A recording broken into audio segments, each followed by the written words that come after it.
ओम अज्ञानतिमिरान्धस्य ज्ञानाञ्जनशलाकया चक्षुरुन्मीलितं येन तस्मै श्रीगुरुवे नमः। श्रीचैतन्यमनोभीष्टं स्थापितां येन भूतले सव्यं रूप कदा मह्यं ददाति स्वपदान्तिकम्।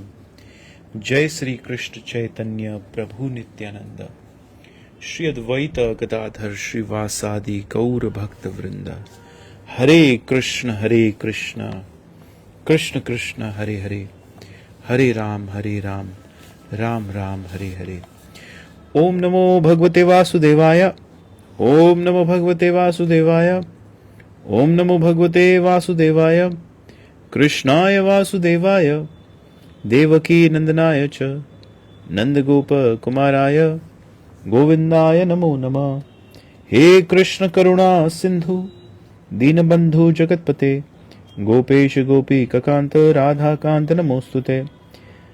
तप्त कंचन गौरंगी राधे वृंदावनेश्वरी वृषभानुसुत देवी प्रणमामि हरिप्रिय। श्री कृष्ण चैतन्य प्रभु नित्यानंद श्री अद्वैत गदाधर श्रीवासादि गौर भक्त वृंद। हरे कृष्ण कृष्ण कृष्ण हरे हरे, हरे राम राम राम हरे हरे। नमो विष्णुपदाय कृष्ण पृष्ठाय भूतले श्रीमते मधुसूदनाय बापूजी इति नामिने। नमस्ते मधुसूदनाय भक्तिपाद प्रियाय ते दुर्लभ कृष्ण भक्तिम अति सरल कारिणे। Shri Radhe, welcome to this session of daily divine dose. आपका स्वागत है। श्रीमद् भागवत महापुराण के दिव्य श्लोकों के विषय हम डिस्कस कर रहे हैं गुरु कृपा से। 5वें स्कंद का श्लोक, भगवान ऋषभदेव अपने 100 पुत्रों को जो संदेश दे रहे हैं, उस संदेश से हम सीखने का प्रयास कर रहे हैं।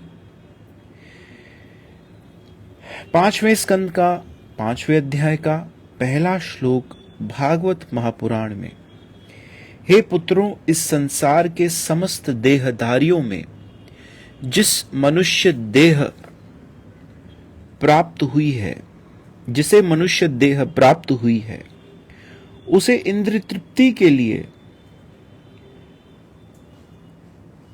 अनिर्ष कठिन श्रम नहीं करना चाहिए, क्योंकि ऐसा तो विष्ठा भोजी कुकर सूकर भी कर लेते हैं। बल्कि मनुष्य को चाहिए कि भक्ति का दिव्य पद प्राप्त करने के लिए वह अपने को तपस्या में लगाए। ऐसा करने से उसका हृदय शुद्ध हो जाता है, और जब वह इस पद को प्राप्त होता है तो उसे शाश्वत जीवन का आनंद मिलता है, जो दिव्य है और कभी भी अंत होने वाला नहीं है। भागवत के इस श्लोक में जहां भगवान ऋषभदेव, जो भगवान श्री कृष्ण के एक अवतार हैं, 24 अवतारों में से एक भगवान ऋषभदेव, इन्हीं से जैन धर्म का आरंभ भी हुआ। पहले तीर्थंकर भगवान ऋषभदेव अपने पुत्रों को क्या शिक्षा दे रहे हैं? वो समय था जब पिता पुत्रों को भक्ति में लगने की शिक्षा देता था। उन्हें समझाता था कि ये जो तुम्हें मनुष्य जन्म की प्राप्ति हुई है, ये मनुष्य जन्म कितना महत्वपूर्ण है। He used to explain the importance of human form of life. लेकिन आजकल वही पिता, वही माता अपने बच्चों को अपने साथ बिठाकर बियर पिलाते हैं, अपने बच्चों को अपने साथ बिठाकर नॉनवेज खिलाते हैं। और वो माता पिता जिन्होंने उस संतान को जन्म दिया, उस माता पिता होने के नाते वो उस जीव को, जो उनके ऊपर पूरी तरह आधारित है, जो उनके ऊपर डिपेंडेंट है, उसे स्वयं ही एक ऐसे रास्ते पर ले जाते हैं जो रास्ता बहुत ही कष्ट भरा है आत्मा के लिए। यहां पर भगवान ऋषभदेव ने अपने बच्चों को, अपने पुत्रों को स्पष्ट रूप से समझाया कि देखो, जो एंजॉयमेंट, जो सेंस एंजॉयमेंट तुम समझ रहे हो कि तुम्हें सुख देगी, वास्तव में वो सेंस एंजॉयमेंट कुछ क्षणों की है। कुछ क्षणों के लिए वो तुम्हारी किसी एक सेंस को तृप्ति देगी, लेकिन उस कुछ क्षण के सुख के बाद दुख ही दुख है। कैसे? आइए समझते हैं। जिस तरह से हम देखते हैं कि अगर एक महंगी होटल में भी, एक बड़ी एक्सपेंसिव होटल में भी हम बैठे हैं और वहां बैठकर हम लोगों ने सबसे एक्सपेंसिव डिश, वर्ल्ड के बेस्ट शेफ से बनी हुई डिश को हम लोगों ने ऑर्डर किया। अब आप मान लीजिए कि आपने जिस डिश को ऑर्डर किया या जो भोजन आपके यहां उस 5 स्टार होटल में आया है वो 10,000 का है। उसे खाने में आपको जो टेस्ट मिलेगी, पहले तो पता नहीं 10,000 का खाना टेस्ट कैसे करता है, और अगर करता है तो आपको जो टेस्ट मिलेगी वो कुछ क्षणों की मिलेगी।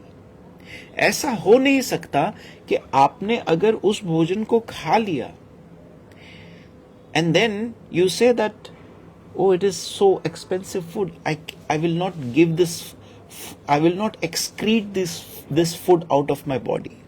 क्या ऐसा हो सकता है कि हम ये कहें कि जब सुबह को हमारा शरीर मलमूत्र के द्वारा उस महंगे खाने को बाहर निकालने पर आए तो क्या हम ये सोचेंगे, नहीं नहीं नहीं, ये तो बहुत महंगा खाना था जो हमने खाया, इसे हम कैसे अपने बॉडी से एक्सक्रीट कर सकते हैं, कैसे हम इसे अपने बॉडी से बाहर निकाल सकते हैं? ऐसा तो पॉसिबल नहीं है।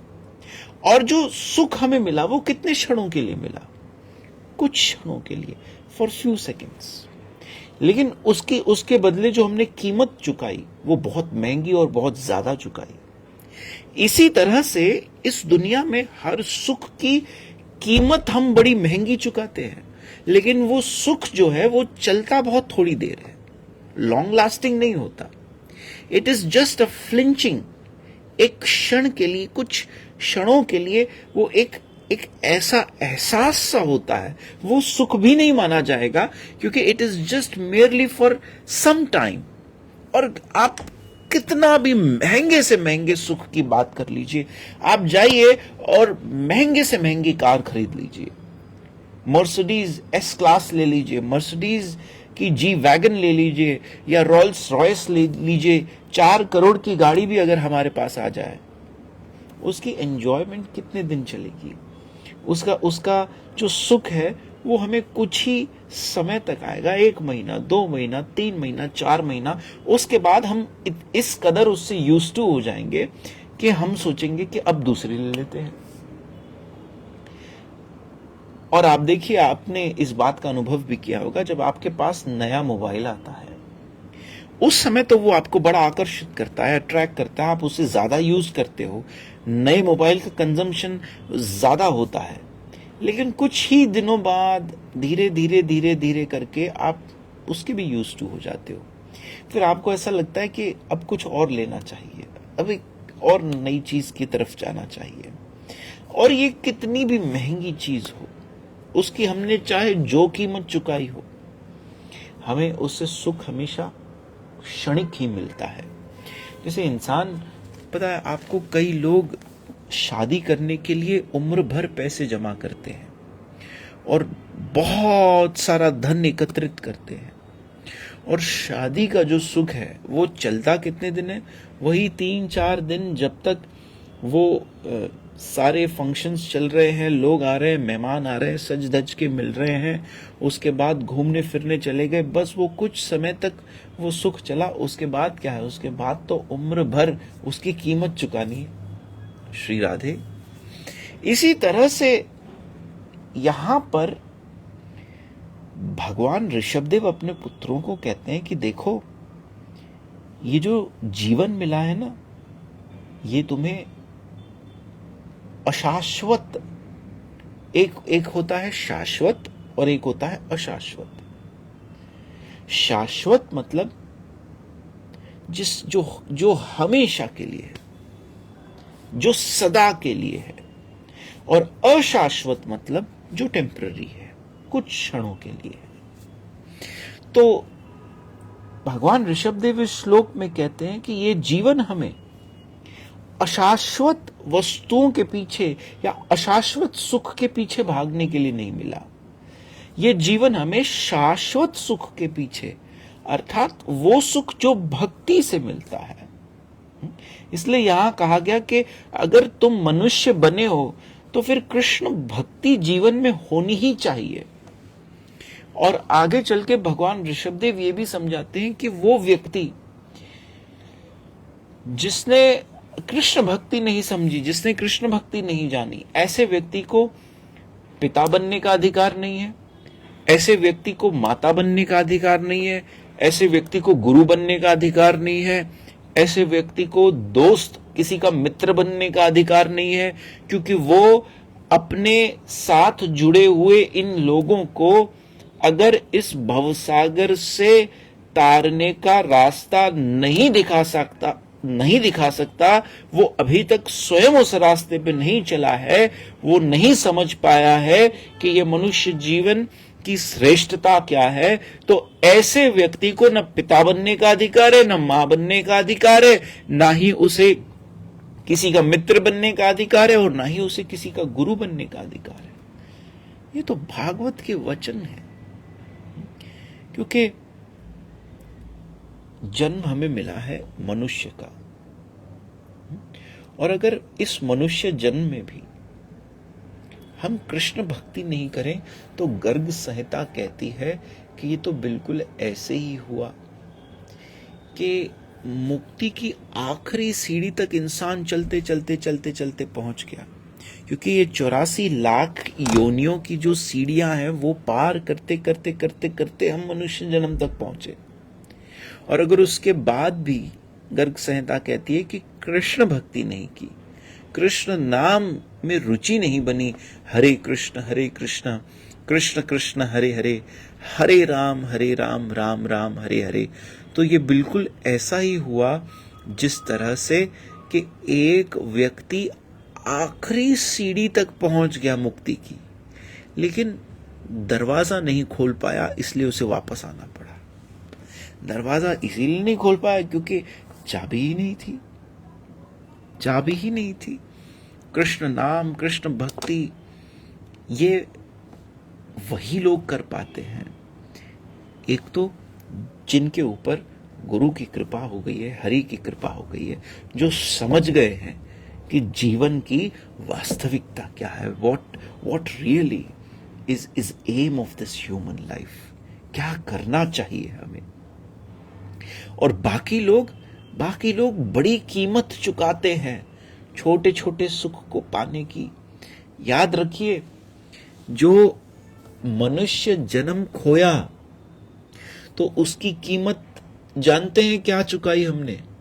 उसकी कीमत हमने ये चुकाई कि बिल्कुल उसी तरह जैसे एक व्यक्ति ने एक बहुत बड़ा बंगला बनाया, धीरे धीरे धीरे धीरे धीरे धीरे धीरे करके उस विला का निर्माण किया, एक बहुत बड़ा घर बना दिया, लेकिन फिर उसी व्यक्ति ने उस घर को अपने हाथों से आग लगा दी और वो जलकर राख हो गया। तो ये कीमत चुकाना हुआ।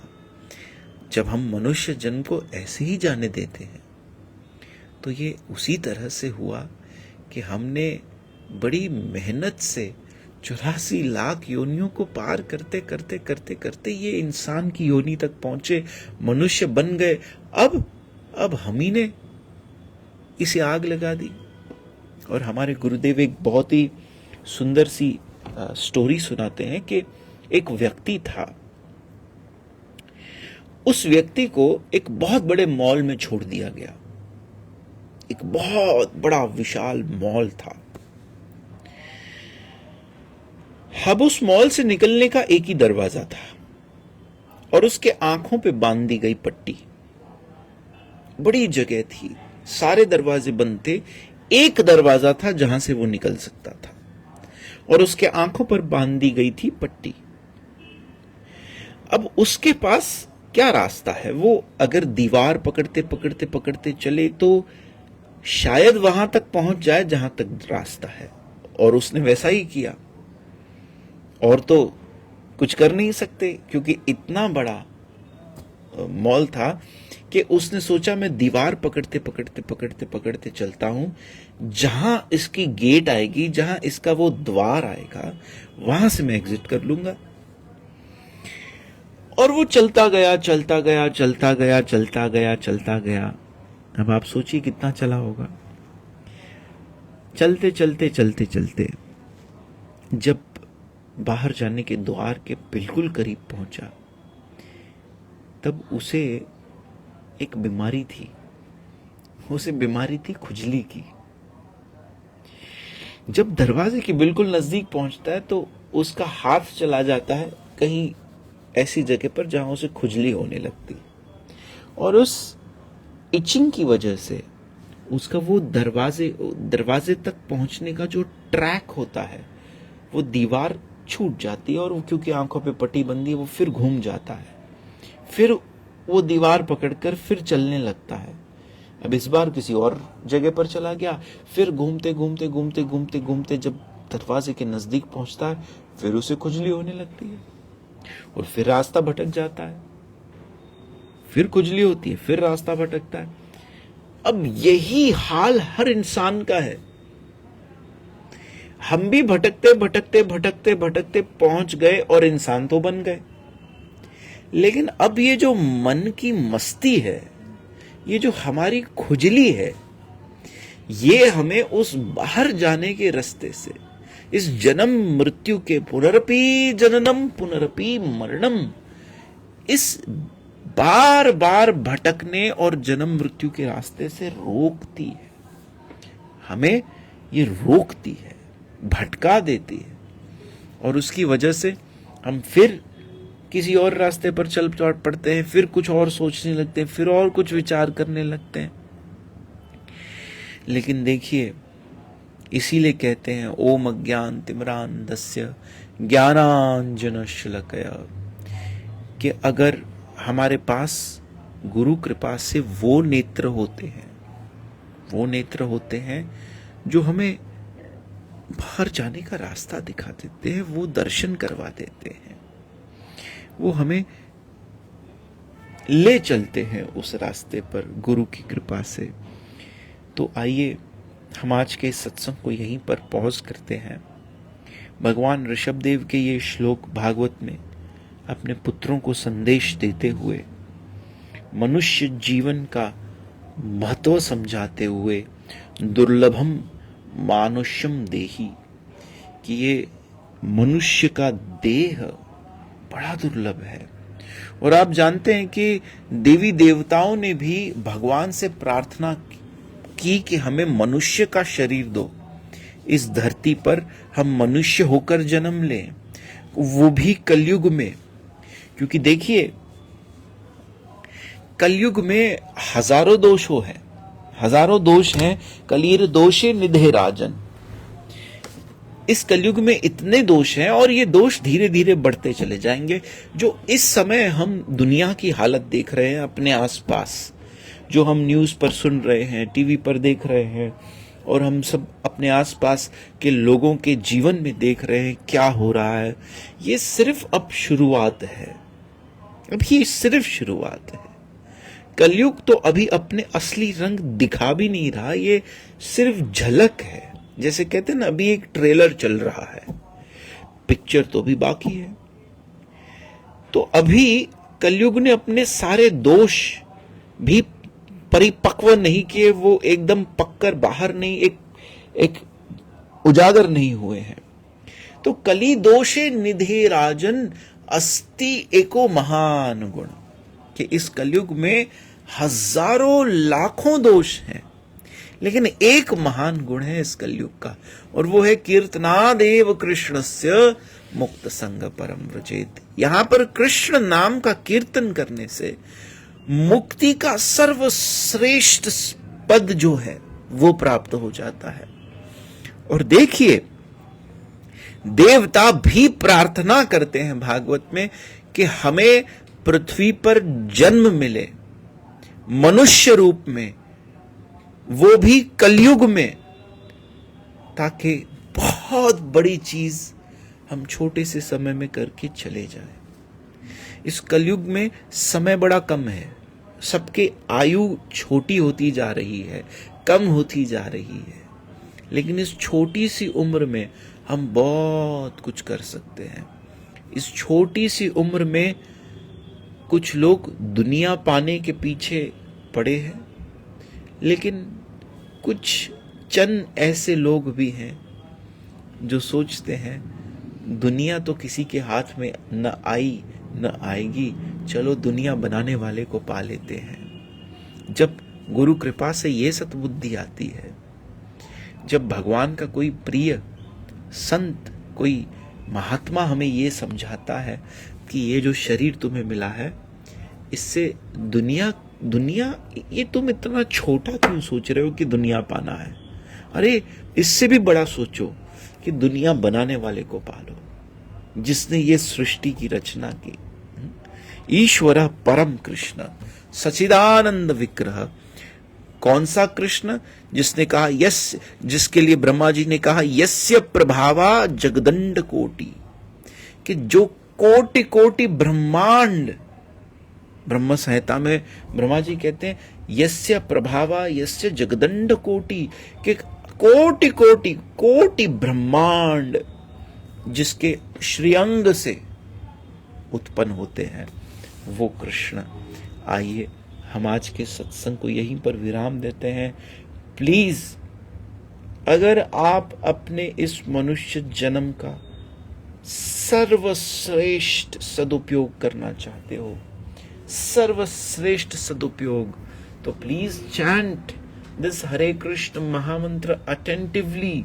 हरे कृष्णा कृष्ण कृष्ण हरे हरे, हरे राम राम राम हरे हरे।